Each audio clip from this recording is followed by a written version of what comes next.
Čaute, som veľmi rada, že ste si zapli aj toto video. Keďže ste na ho klikli, tak už určite viete, o čom bude. Rozhodla som sa spraviť niečo iné ako taký klasický vlog, ktorý ste tu u mňa mohli vidieť. A dneska sa teda budem spravovať len podľa toho, čo mi povie a poradí ChatGPT. Ja ChatGPT používam možno aj denne, ale teda veľmi často a pri rôznych situáciách a pre rôzne účely. A tak som si povedala, že by mi mohla pomôcť aj s vytvorením jedálnička na jeden deň, ale ja pravdepodobne si tie suroviny nakúpim, takže to bude mieć viac dní. Takže mi pomôže aj s takým meal prepom na týždeň, respektíve na viac dní. Takže nebudem to viac okecávať a poďme sa rovno spýtať. Ideme na to. Ahoj. Napísala by si mi prosím jedálniček na jeden deň.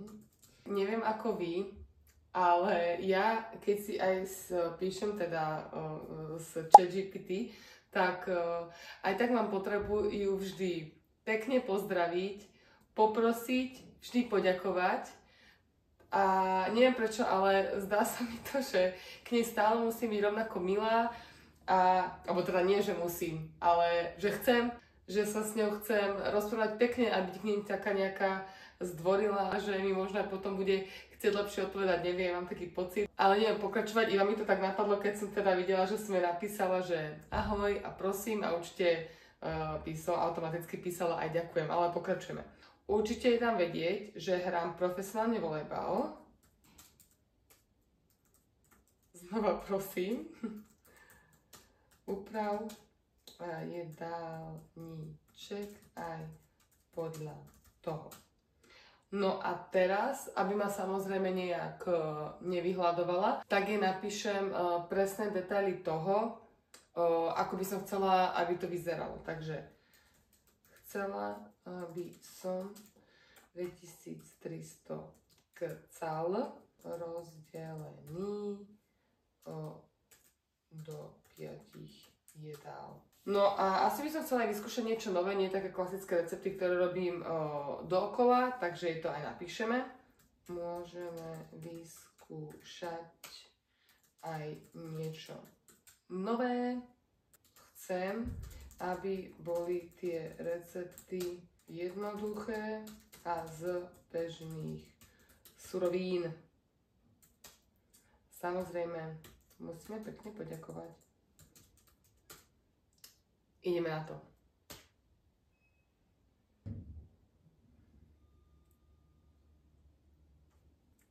Tak ja už mám teda tie recepty, ja som si ich rýchlo len prebehla, aby som mala aspoň nejakú predstavu a že či je to úplne crazy a mala by som jej povedať, nech to upraví, ale tie recepty vyzerajú úplne v pohode, celkom sa na ne teším, takže idem jej ešte povedať, nech mi spíše nákupný zoznam, ja si to prehodím do telefónu aj podľa toho, čo už mám doma a čo ešte potrebujem dokúpiť.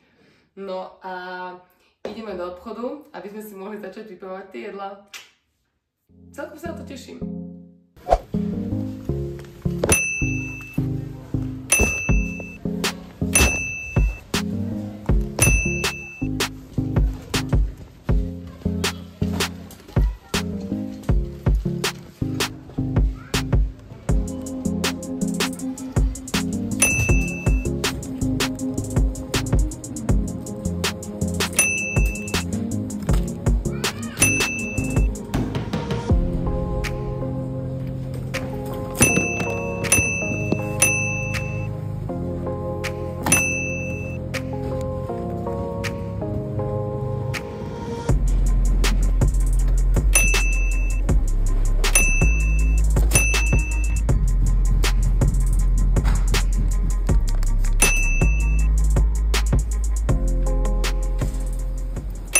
Krásne ránko, len aby som možno vysvetlila tie časové zmeny, tak ja som pôvodne toto video chcela celé natáčať včera, pretože sme mali deň voľna, ale ráno som sa necítila úplne najlepšie, takže som si povedala, že to vyskúšam natočiť dnes. Včera som teda natočila úvod, bola som nakúpiť, aby sme dneska si už mohli len chystať tie recepty.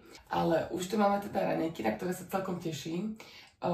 Budeme mať chlieb, na to rikotu, opečenú hrušku a to posypeme vlaskými orieškami, škoricou a medom.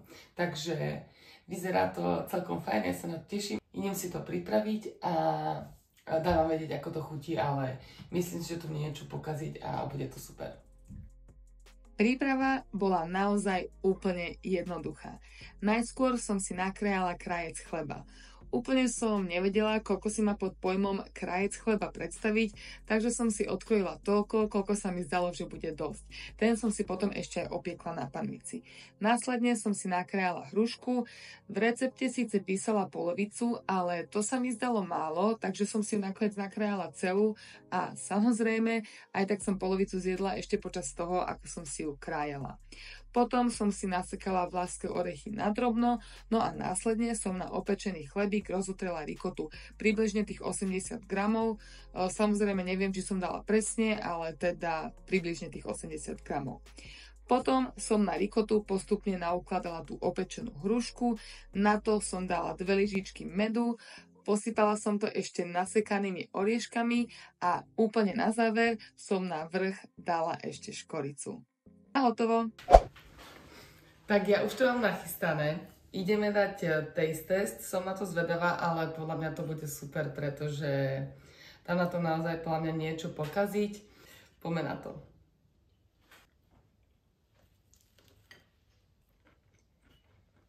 Je to fakt dobré. Ja si rikotu moc nekupujem. A asi by som mala začať, pretože tu vo Francúzsku sa nedá moc kúpiť, respektíve vôbec sa nedá kúpiť v tvaroch.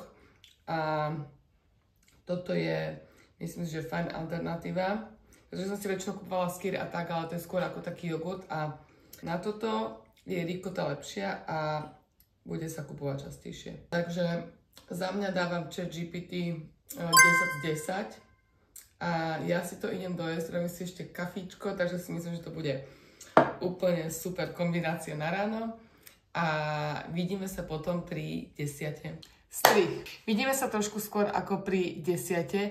A to len z toho jedného jediného dôvodu, že som vám tie raňajky chcela trošku lepšie zhodnotiť, pretože keď som editovala to video, tak sa mi zdalo, že som to neurobila dostatočne dobre, takže to idem napraviť. Len aby ste pochopili, pôvodné video som natáčala v útorok, dneska je štvrtok a navyše som tieto rikotové raňajky mala už 3. deň v kuse a teda naozaj nielen preto, že potrebujem spotrebovať tie suroviny, ale hlavne preto, že mi to mega sadlo a to teda nie len chuťovo, pretože ja takúto kombináciu mám veľmi rada. Dokonca v minulosti som si robívala aj také niečo, že som si kúpila vianočko, dala som si na to tvaroh, potom nejaký banán, niekedy lekvár, med, oriešky a tak, čiže niečo veľmi podobné, ale ako som už hovorila, tuto vo Francúzsku nepoznajú taký ten tvaroh, ktorý poznáme my na Slovensku a absolútne som zabudla na existenciu rikoty, respektíve vôbec som s ňou nerátala ako s nejakou alternatívou, takže som veľmi rada, že mi to ChatGPT pripomenula a určite sa teraz bude kupovať častejšie. Takže nesadli mi teda tie raňajky len chuťovo, ale povedzme, že aj z tej výživovej alebo tej nutričnej stránky, pretože ja sa snažím, aby tie moje raňajky boli naozaj čo najkomplexnejšie, aby obsahovali sacharidy, ale dávam si pozor aj na to, aby obsahovali dosť bielkovín a tiež vlákninu. A v tomto jedle sú tie bielkoviny práve vďaka rikote, takže naozaj tieto raňajky za mňa úplný ideál. Takže ďakujem ChatGPT za pripomenutie. A naozaj dávam 10 z 10 za tieto raňajky, ak nie 11 z 10, pretože asi idem znova do obchodu kúpať si rikotu a pokračujem v tomto, pretože mi to naozaj chutilo. No ale teraz späť k pôvodnému videu a k 10. Takže my už máme po tréningu, a ideme si pripraviť desiatu. Na desiatu budeme mať hummus bowl s chrumkavou cícerovou posypkou a chlebom a ešte zeleninou. Ja som si už pripravila ten cícer, dala som si tam sol, červenú papriku, čierne korenie, teraz som si spomenula, že som tam zabudla dať olej, ale to vôbec nevadí. A dala som si to teda piec, ten by mal byť už za chvíľku hotový a ešte som si aj nakrájala k tomu zeleninu, presne tak ako mi ChatGPT nakázala. No a myslím, že by to mohlo byť fajn, zase tam vôbec nie je niečo pokaziť, akurát ja moc takúto veľkú desiatu si nedávam, pretože po tréningu si väčšinou dám len nejaké ovocíčko alebo banán s proteínom, iba proteín, čiže desiatu mám väčšinou menšiu, ale je to zmena. Sú tam proteíny, sú tam sacharidy, takže si myslím, že je fajn. Možno je tam tá zelenina trošku najvyššie, pretože tam je vláknina, ale myslím si, že by to mohlo byť úplne v pohodičke. Takže toľko. Ja si to idem pomaly pripraviť a dáme taste test. Takže máme hotovo. Vyzerá to, vonia to dobre, určite to bude dobre chutiť. Písala tam, že to má byť bowl, ale teda dala som to takto na tanier. Ja si to dám takto všetko na ten chlieb, aby sme spojili všetky chute. Neviem, ako tam dám tú zeleninu. Dobre, ale ideme na to.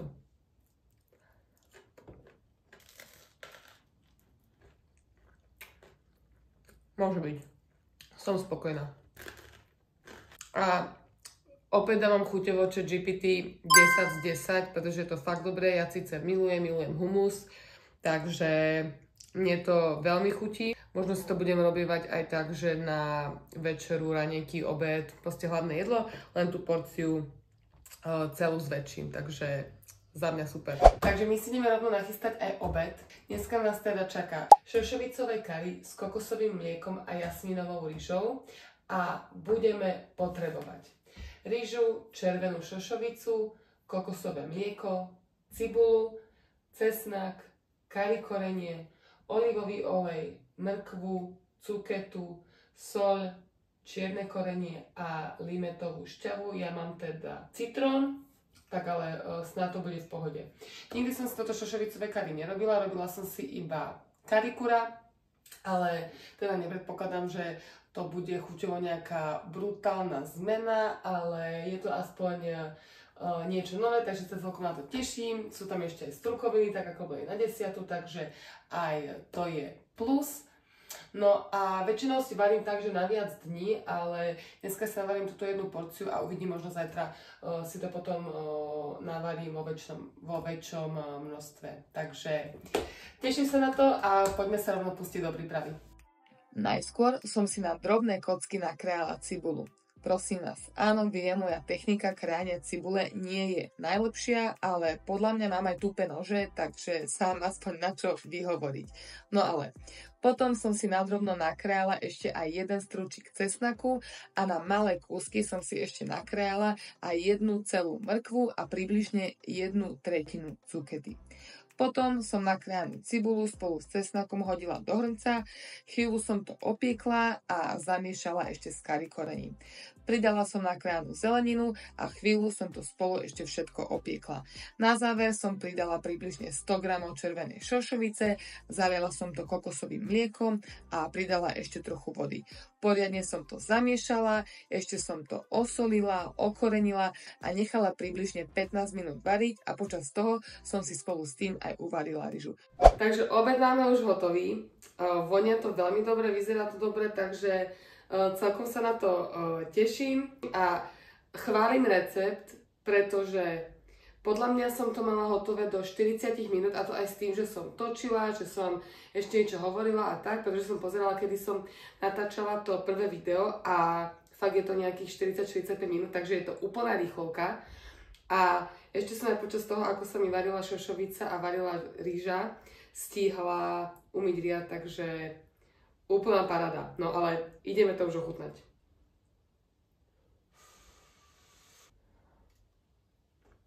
Fakt, môže byť. Takže zajtra sa varí určite aj na viac dní. Tak je to dobré. Asi budem ChatGPT písať častejšie. Zatiaľ ChatGPT vôbec nesklamala, sú to super recepty, mega mi to chutí. Strukoviny tam sú, vláknina tam je, sacharidy, bielkoviny. V podstate je to aj fajn, keď nechcete jesť mäso stále, takže za mňa fakt opäť jedávam 10 z 10, som spokojná. Ja si to idem dojesť a možno si k tomu pozriem nejaký seroš, nejaké video, takže si spravím trošku takú pohodindu a už teraz sa teším na all-around alebo taký pretréningový snack, pretože zatiaľ všetky tie recepty mega mi chutia, takže dúfam, že aj posledné 2 dnešného dňa budú rovnako dobré. Idem si to dojsť.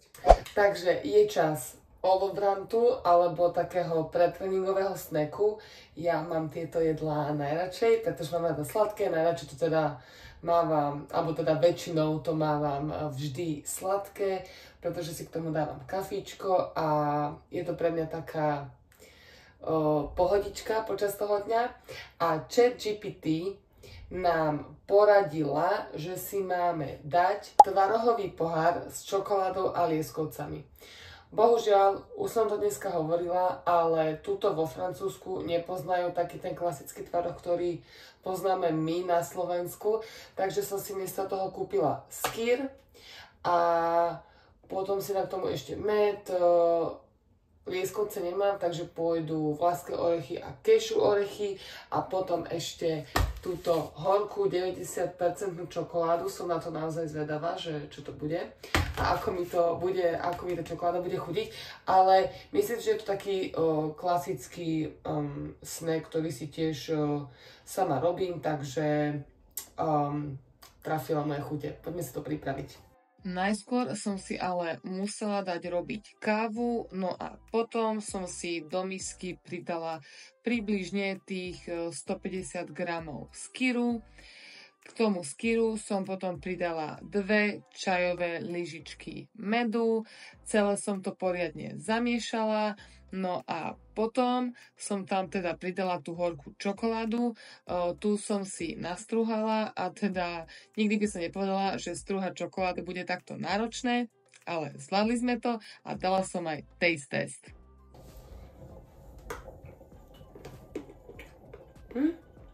Pohode. Myslela som, že to bude horšie. Môže byť. No a potom som si tam už len rozlámala oriešky, naliala kávu a snack bol hotový. Opäť sa hlasím z gauča, tentokrát ale so snečíkom a kávičkou. Neviem, ako to robí, ale zatiaľ úplne triafa moje chute, takže tento snack vyzerá... Dobre, málo kedy si kupujem horkú čokoládu, ale dala by som si tam možno lekvár, aj ten med, alebo nejaké orieškové maslo, takže je to taká úplná klasika a určite mi to bude chutiť. Som o tom presvedčená. Poďme to ale predsa len ochutnať.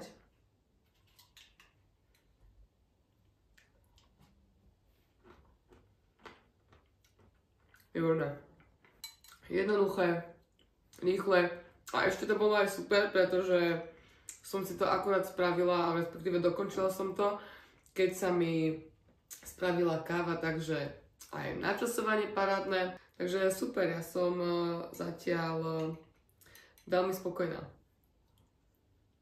No, môže byť. Hlavne s tým tvarohom mi to bolo ešte lepšie, ale aj toto je fakt dobré. Takže opäť dávam ChatGPT.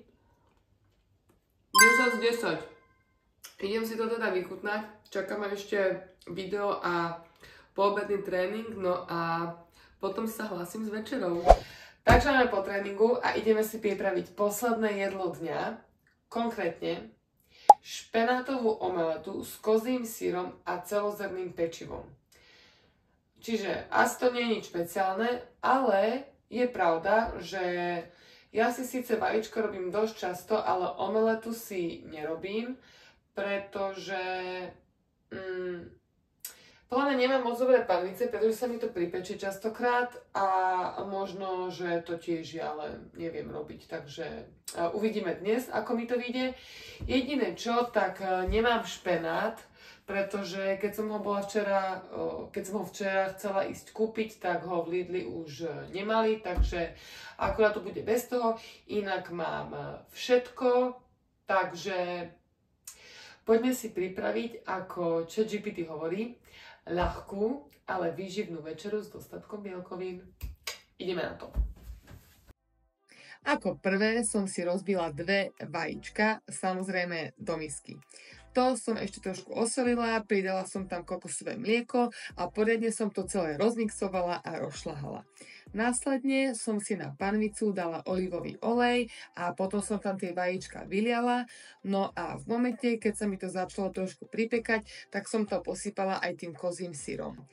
Potom som sa modlila, aby som to nemala celé zo spodu pripečené, ale nakoniec to dopadlo celkom dobre, tak som tie vajíčka dala z panvice, prehodila na tanier a mohli sme večerať. Takže máme hotovo. Idem si to zjesť. Viem, nevyzerá to asi najvábnejšie, ale som celkom pyšná na seba, ako som zvládla tú omeletu, že dobre, asi to není úplne Michelin alebo čo, ale není prihoretá, podľa mňa bude aj s tým kozím syrom celkom dobrá, takže teším sa na to. Samozrejme nie je to nič špeciálne, ale je to rýchle, má to dosť bielkovín, je tam aj nejaká vláknina, sacharidy. Ja som spokojná, nemám sa na čo sťažovať. Za mňa môže byť. Idem to ochutnať. Ako sa mi to podarilo. Ak to podľa mňa bude chutiť zle, tak je chyba moja. No.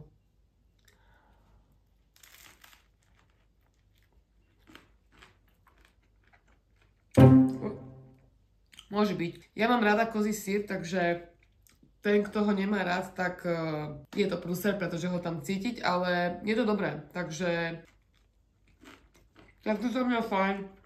Môže byť aj tento receptik. Pardon.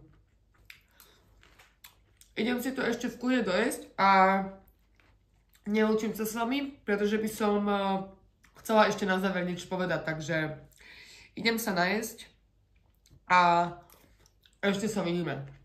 Takže my už máme po všetkých jedlách dňa a chcela som vám to ešte nejak tak veľmi v skratke, uvidíme ako veľmi v skratke to bude, ale jednoducho som vám to ešte chcela celé tak zhodnotiť a dať tomu teda nejaký záver. Myslím si, že z celého toho videa a zo všetkých mojich reakcií po tých jedlách je úplne jasné, že mne sa táto aktivitka, táto skúsenosť, výzva, alebo ako to nazvať, veľmi páčila a teda určite som to nerobila naposledy, ale teda aby som to nejak zhodnotila, to ako vyzerá môj dnešný deň na tanieri, tak vyzerá veľmi, veľmi podobne aj môj nejaký klasický iný ďalší bežný deň a určite si myslím, že bolo dôležité to, že som jej hneď na začiatku dala dosť veľa konkrétnych inštrukcií, podľa ktorých má ten jedálniček zostaviť a ona všetky tieto informácie využila pre mňa úplne ideálne.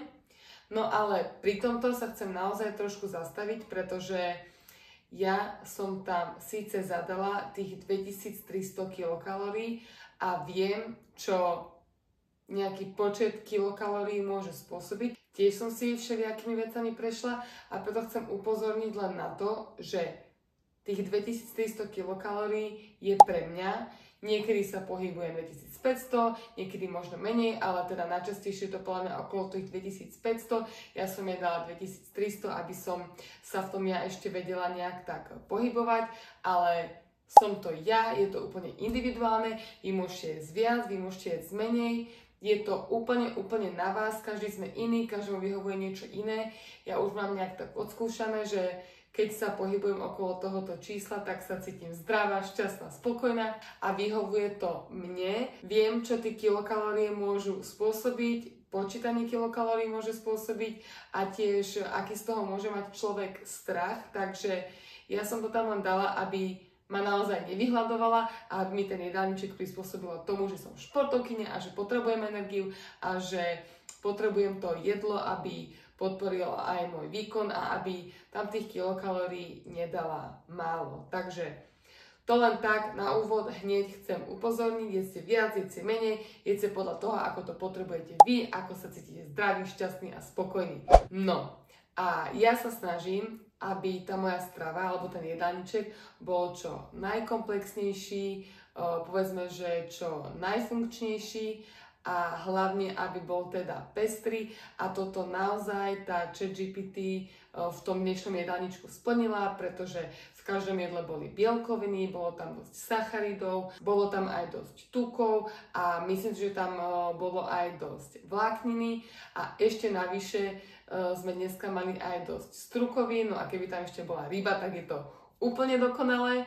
Takže toto za mňa úplne splnila a ešte čo tam bolo, tak tam bolo aj sladké, čo mám ja veľmi rada, takže naozaj za mňa, pre mňa to úplne trafila. Takže za mňa chuťovo jej absolútne nemám čo vytknúť a možno jedine z tej funkčnej stránky, povedzme, keď to tak môžem nazvať, tak by som vytkla jedine to, že na tú 10, respektíve po tom poobednom tréningu by som si dala možno viac bielkovín, viac sacharidov a menej vlákniny a tuku. Takže mám aspoň skúsenosť do budúcna a budem vedieť, že na budúce mám pre ňu ďalšie informácie a ďalšie inštrukcie, ktoré jej na úvod potrebujem dať. A predsa len mám jedno mínus, ktoré by som chcela vytknúť, respektíve ani to možno není mínus, ale je to nejaká opäť informácia pre mňa. A to je to, že ja som na začiatku poobedného tréningu bola dosť nafúknutá a nebolo to úplne príjemné. A myslím si, že to bolo spôsobené tým, že jednoducho tých strukovín bolo pred tréningom príliš a moje trávenie to úplne nezvládlo, pretože som ich mala aj na 10 a aj na obed. A teda jednoducho toho bolo asi moc a je to teda aspoň informácia pre mňa a budem vedieť teda do budúcnosti, že jednoducho tých strukovín pred tým výkonom bolo príliš a že si ich na budúce nemám dať toľko a už určite nie v zápasový deň, ak sa chcem teda cítiť čo najlepšie. Takže toto by som jedine možno vytkla, ale inak za mňa tento deň hodnotím veľmi pozitívne a k všetkým tým receptom sa budem určite ešte vrácať a zaradím ich teda do svojho jedálnička. Takže tak ako celé video, tak aj na záver dávam ChatGPT za dnešný deň 10 z 10 a mne sa to teda veľmi páčilo. No a ja by som sa tu s vami v tomto momente rozlúčila. Dúfam, že sa vám video páčilo, dúfam, že vás bavilo a tiež, že som vám možno ukázala nejaké nové recepty. Prípadne mi dajte vedieť do komentárov, ktorý sa vám páčil najviac alebo ktorý si doma tiež vyskúšate. A budem veľmi rada za každú spätnú väzbu. Ak sa video páčilo, tak mi dajte like. Nezabudnite odoberať kanál a my sa vidíme pri ďalšom videu. Čaute!